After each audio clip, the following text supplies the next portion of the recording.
नमस्कार दोस्तों, स्वागत है आप सभी का एक बार फिर से हमारे YouTube चैनल पे। दोस्तों आज अपनी जो सिद्धा दर्शन की सीरीज चल रही थी उसी के अंतर्गत आज हम पढ़ेंगे गंगानगर के बारे में। ठीक है दोस्तों, तो देखिए सबसे पहले बात करते हैं गंगानगर के जो प्राचीन नाम थे। गंगानगर के जो प्राचीन नाम थे, प्राचीन काल में यानी प्राचीन किन नामों से गंगानगर को जाना जाता है। प्राचीन नाम देखिए, इसमें एक तो आता है, सबसे पहले आता है रामू जाट की ढाणी। क्या आता है? रामू जाट की ढाणी, इस नाम से भी गंगानगर को जाना जाता था। एक इसका नाम आता है रामनगर, ये तो आपने पढ़ा होगा कहीं कहीं। रामनगर के नाम से भी इसको जाना जाता था, और रामनगर से पहले रामू जाट की ढाणी के नाम से इसको जाना जाता था। बताते हैं 26 अक्टूबर 1927 में जब लॉर्ड इरविन जब महाराजा गंगा सिंह के द्वारा स्थापित गंग नहर की स्थापना की थी। महाराजा बीकानेर के महाराजा थे गंगा सिंह जी। उन्होंने यहाँ के जल संसाधन के लिए, यहाँ के जल उपलब्धता के लिए जो है गंग नहर की स्थापना की थी। उसके उद्घाटन के लिए लॉर्ड इरविन आए थे। इन्होंने इसका 26 अक्टूबर 1927 को इसका नाम बदलकर श्री गंगानगर कर दिया। गंगानगर कर दिया किसके काल? गंगा सिंह जी के नाम पे इसका नाम क्या कर दिया? गंगानगर कर दिया।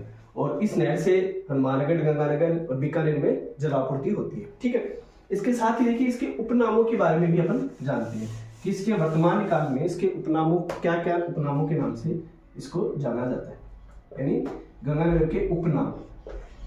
देखिए दोस्तों, उपनामों की अगर बात करें तो इसको अन्न का कटोरा कहा जाता है। राजस्थान का अन्न का कटोरा क्यों कहा जाता है?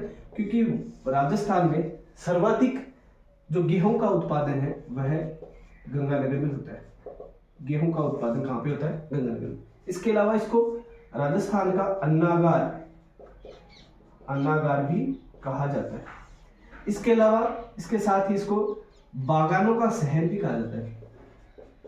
बागानों का शहर भी गंगानगर को कहा जाता है। इसके अलावा फलों का नगर, यहाँ पे फल भी बहुत ज्यादा उत्पादन होते हैं, तो फलों का नगर या फलों का शहर भी किसको कहा जाता है? गंगानगर को कहा जाता है। तो ये हुई इसके प्राचीन नामों के बारे, उपनामों के बारे में। आगे देखिए, इसके साथ ही इसके कुछ विशेष तथ्य हैं। जैसे जो गंगानगर है वह राजस्थान के उत्तर दिशा का अंतिम जिला है। ठीक है, इसके साथ ही यहाँ पे उत्तर दिशा का जो अंतिम बिंदु है हिंदुमल कोट, वह भी कहां पे है? भाई? गंगानगर में ही है। ठीक है, इसके अलावा साथ ही रेड क्लिक रेखा की शुरुआत, रेड क्लिक जो अंतरराष्ट्रीय रेखा है किसके साथ लगती है? रेड क्लिक रेखा पाकिस्तान के साथ जो भारत की सीमा, उसको रेड क्लिक रेखा कहा जाता है। उसकी शुरुआत यानी रेड क्लिक रेखा की शुरुआत जो है, शुरुआत कहां से होती है भाई? गंगानगर से ही होती है। इसके अलावा राष्ट्रीय कला मंदिर भी कहां है? गंगानगर में भाई। ठीक है, इसके अलावा कपास अनुसंधान केंद्र, ये इंपॉर्टेंट है, याद रखना, स्टार मार्क लगाएगा। ठीक है, क्या? कपास अनुसंधान केंद्र, ये कहां पे भाई? ये भी अपने गंगानगर में ही है। ठीक है, आगे देखिए, यहां का एक कस्बा है, क्या नाम है? कर्णपुर। यहाँ का एक कस्बा है कर्णपुर। ठीक है, देखिए इस कर्णपुर कस्बे के अंतर्गत जो है अपनी एक दी गंगानगर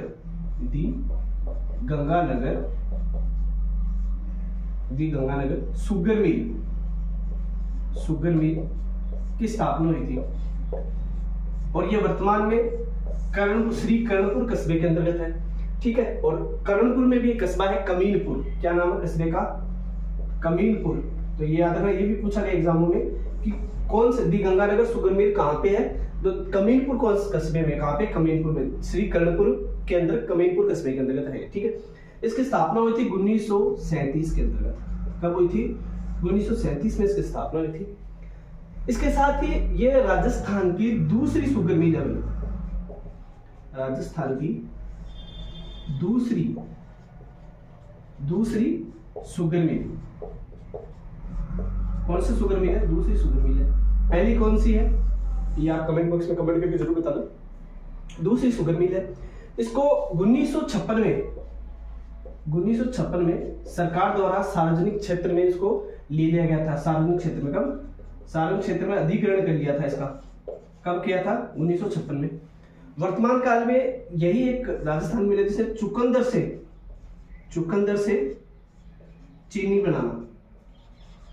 चीनी बनाने का कार्य किया था। ये कौन सी मिल है राजस्थान में?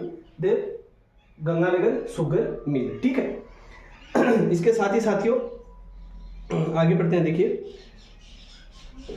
कर्णपुर के साथ ही यहाँ का एक दूसरा कस्बा है जिसका नाम है पदमपुर। क्या नाम है? पदमपुर। देखिए पदमपुर के बारे में क्या है? राजस्थान का पहला प्रथम राज्य का प्रथम बायोमास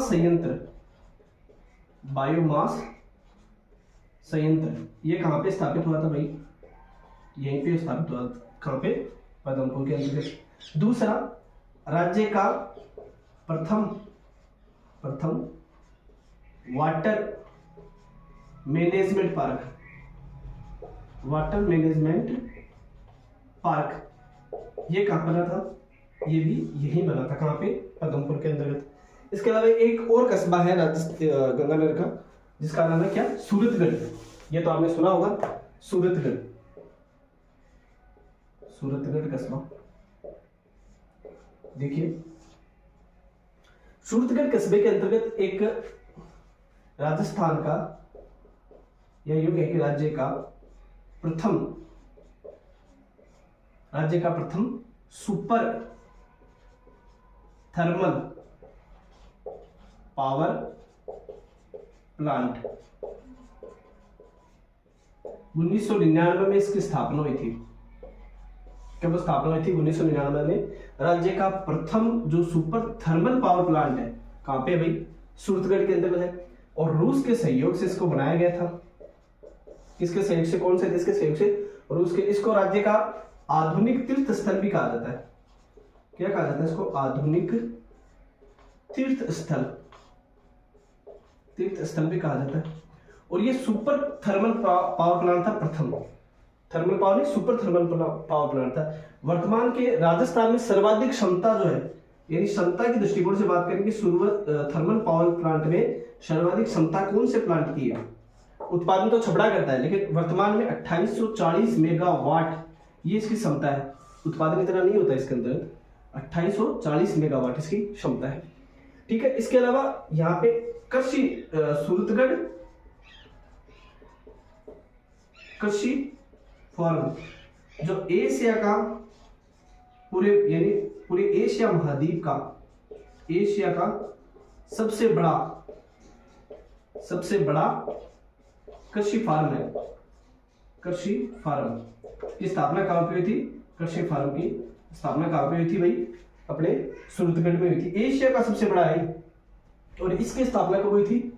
15 अगस्त 1956 को हुई थी। और ये भी कहां पे? अपने सूरतगढ़ के अंतर्गत है। और इसकी स्थापना कौन से देश की सहायता से? वही रूस की सहायता से हुई थी। ध्यान से पढ़ना ये सूरतगढ़ कस्बा। यहाँ पे क्वेश्चन आते हैं कि राज्य का प्रथम सुपर थर्मल पावर प्लांट कहां पे? सूरतगढ़ के अंदर। स्थापना कभी? 1999 रूस के सहयोग से। आधुनिक तीर्थ स्थल भी कहा जाता है इसको राजस्थान का। सर्वाधिक क्षमता है इसके 2840 मेगावाट। सूरतगढ़ कृषि फार्म है जिसकी स्थापना एशिया का ये सबसे बड़ा कृषि फार्म है। इसकी स्थापना भी 15 अगस्त 1956 को हुई थी और रूस के सहायता से हुई थी। ठीक है। इसके आगे देखिए अगर अपन बात करें, देखिए इसके अलावा अपन बात करें तो गंगानगर का जो शुभंकर, यानी प्रत्येक जिले को एक शुभंकर दे रखा है। और गंगानगर के शुभंकर की अगर बात करें तो गंगानगर का है चिंकारा। जिसका वैज्ञानिक नाम क्या है भाई? जिसका वैज्ञानिक नाम क्या है बताओ? गजेला। ये आया हुआ है क्वेश्चन। ये सभी क्वेश्चन जो है आए हुए वो बता रहा हूं आपको। गजेला इसका वैज्ञानिक नाम है। चिंकारा जो है यहाँ का क्या है, शुभंकर है। चिंकारा को इसके अलावा क्या राज्य पशु भी है चिंकारा, याद रखना, राज्य पशु भी है चिंकारा। चिंकारा को कब बनाया गया था राज्य पशु? 1981 के अंतर्गत, 1981 में बनाया गया था। चिंकारा सबसे ज्यादा कहाँ पाया जाता है, सर्वाधिक कहाँ पाया जाता है? ये पाया जाता है भाई जयपुर में एक अभ्यारण्य नाहरगढ़, नाहरगढ़ अभ्यारण्य, नाहरगढ़ अभ्यारण्य, यहाँ पे सर्वाधिक पाया जाता है क्या? चिंकारा। ठीक है, इसके अलावा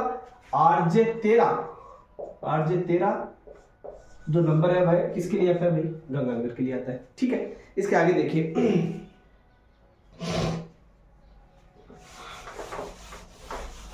यहाँ का एक कस्बा है अनूपगढ़। क्या नाम है कस्बे का? अनूपगढ़। ठीक है, देखिए अनूपगढ़ कस्बे में क्या है, अनूपगढ़ तक इसकी जो आंतरिक प्रवाह नदी है वो है घग्गर। ठीक है, आंतरिक प्रवाह की नदी, आंतरिक प्रवाह, यहाँ पे नदी है, एक नदी है क्या? आंतरिक प्रवाह नदी कौन सी आती है यहाँ पे? घग्गर नदी। ठीक है, और बाढ़ में बताते हैं इसका पानी फोर्ट अब्बास पाकिस्तान तक जाता है। देखिए आंतरिक प्रवाह की नदी, इसको अनूपगढ़ प्लस गंगानगर, गंगानगर इन दोनों में इसको, इसका जो बहाव क्षेत्र है उसको सोडावाटी कहा जाता है। क्या कहा जाता है? सोडावाटी। ये आए हुए क्वेश्चन है सर। ठीक है, ये बता रहा हूं आपको, इसके जो बहाव क्षेत्र है उनको क्या कहा जाता है? सोडावाटी कहा जाता है। शेखावाटी नहीं, सोडावाटी आती है। ये भी पूछ रहे कि सोडावाटी कहाँ पे है?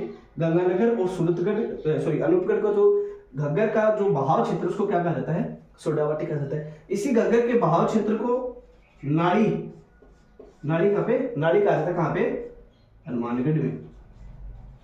हनुमानगढ़ में क्या कहा जाता है इसको?